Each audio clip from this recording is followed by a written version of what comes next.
শক্তি চট্টোপাধ্যায়ের কাছে কবিতা চেয়ে হয়রান হয়েছিলেন খোদ বুদ্ধদেব ভট্টাচার্য। তখনও অবশ্য মুখ্যমন্ত্রী হননি তিনি। সম্পাদনা করতেন কথা নামের এক পত্রিকা। সেখানে ছাপানোর জন্যই বন্ধু শক্তি চট্টোপাধ্যায়ের কাছ থেকে কবিতা চেয়েছিলেন। শক্তি যদিও রাজি হননি সহজে, বহু অনুরোধ উপরোধের পর অবশেষে সাড়া দিলেন। সেই কথা পত্রিকাতেই প্রথমবারের মতো প্রকাশিত হলো হেমন্তের অরণ্যে আমি পোস্টম্যান কবিতাটি। পরস্পরকে শ্রদ্ধা করতেন বুদ্ধদেব ভট্টাচার্য ও শক্তি চট্টোপাধ্যায়। নানা সময় নানা দরকারে বুদ্ধদেবের দ্বারস্থ হয়েছেন শক্তি।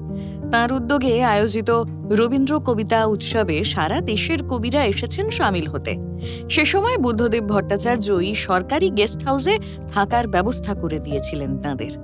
কবিতার ব্যাপারে যখনই সাহায্য চেয়েছিলেন শক্তি, সাধ্যমতো পাশে দাঁড়িয়েছিলেন বাংলার প্রাক্তন মুখ্যমন্ত্রী। ফলো করুন সংবাদ প্রতিদিন ডিজিটাল।